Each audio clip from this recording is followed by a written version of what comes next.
in Julie's kitchen for another segment. Oops, very noisy motorbikes of my Simply Making series. I've shown you on other clips how to make a couple of loaves, a loaf of bread, a really good loaf of bread with lots of grains in it. And this is an alternative recipe if you wanted just a plain white loaf.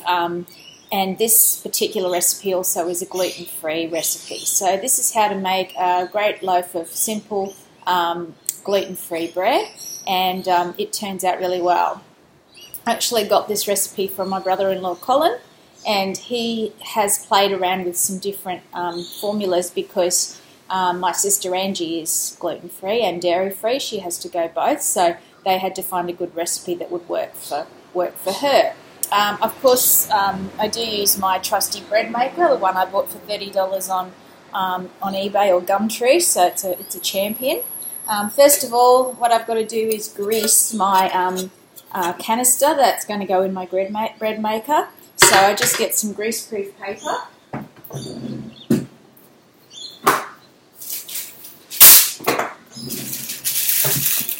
And I prefer not to use the sprays that like the cooking sprays, because I don't think they're as healthy for you. I always prefer to use whole butter. I think actually butter is good for you in moderation, so I do use that. Although if you were dairy free, you wouldn't use that to grease your canister, but I don't need to worry about that. Now I'm simply. And this helps it to come out a lot easier at the other end when you're ready to dump it out when it's cooked and allow it to cool. Okay, looking good.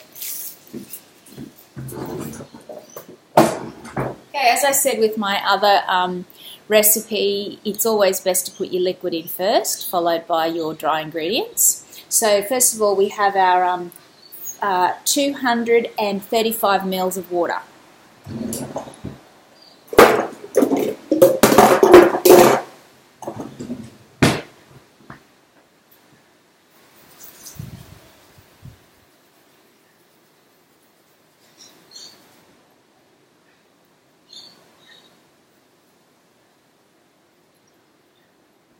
I remember the first time I made this, I made it the way Colin wrote it out, and it was massive, and it went right over the top of the bread maker and burnt all inside. So I now halved the recipe because it's there's only the two of us at home now, so we only need a small loaf. So if you've got a big bread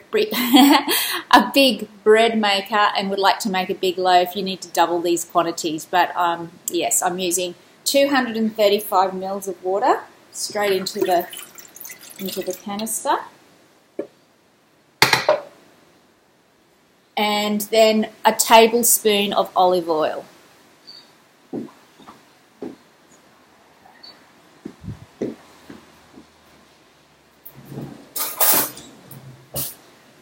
So, yep, just some simple olive oil. It's raining here now. It smells beautiful, the rain. Okay, so 1 tablespoon of olive oil going straight in. As I said, if you've got another oil that you prefer to use, like a macadamia nut oil or avocado oil or something like that, that's fine to substitute.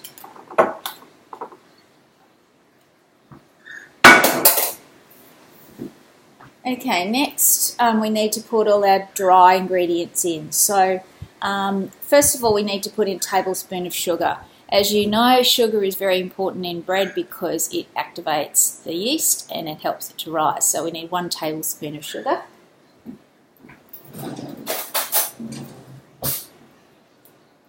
I use the Rapadura sugar, which is of course the healthy one, which is just a dehydrated sugar cane juice, and so it's still got all its minerals in it from its whole form. So it's a really great sugar to use in teas and coffees and in your baking and things. It is a bit more expensive, but you can use any sugar.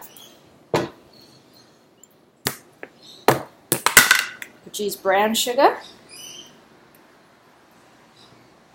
So 1 tablespoon of sugar.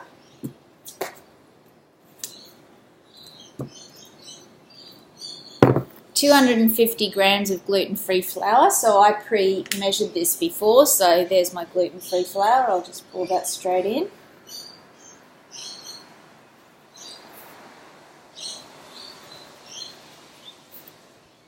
Very easy to access gluten-free flour these days. You can buy it at all the big supermarkets and things. It is always a bit more expensive than normal flour, but that's the price of good health, I guess, sometimes. So next we have to put in 2 beaten eggs.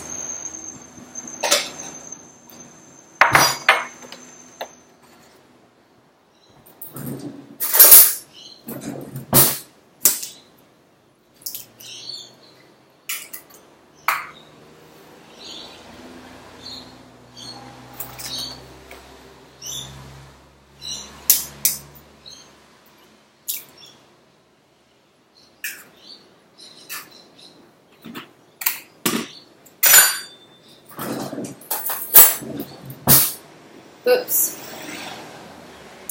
I actually only need 1 egg. Darn it. Got Colin's recipes double everything and I'm hiding it. Whoops days. So I'm going to take out the equivalent of 1 egg and give it to my dogs. They actually really like eggs and it's good for their coat, makes them nice and glossy if you give them an egg in their diets. Okay, so no harm done, that's for the dogs.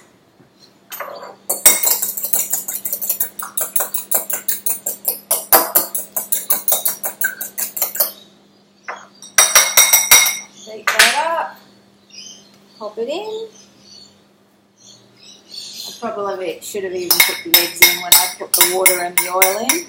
It's a liquid ingredient, but anyway, life ain't perfect.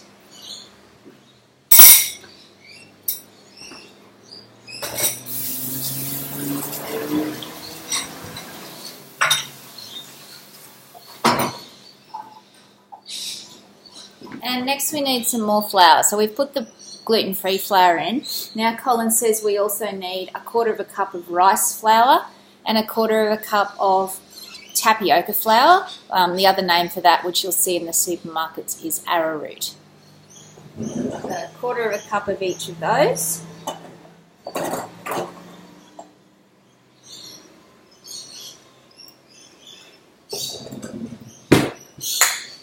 Here's my rice flour. I just keep it in a Tupperware container.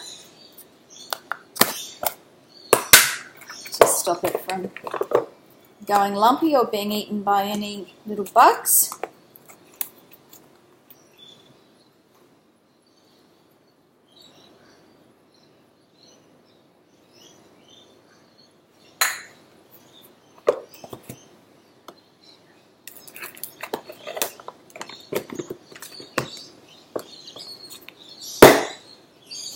And 1/4 cup of the arrowroot flour.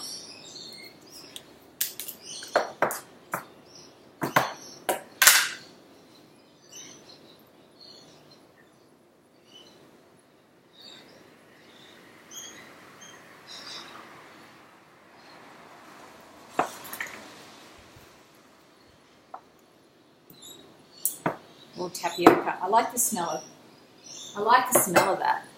Reminds me of custard.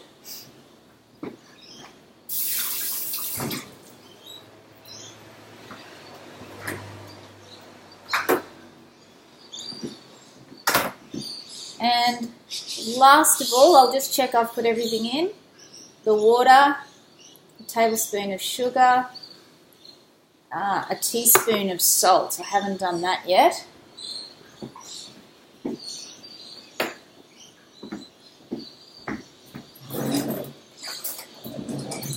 So I suppose we now just need a teaspoon of salt and a teaspoon of yeast, and we're all done.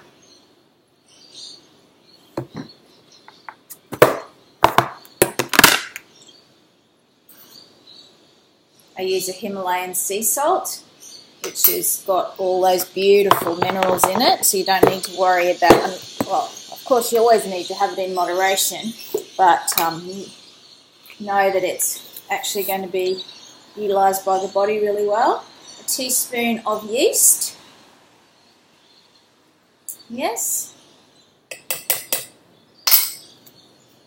And that stays in the fridge, that one.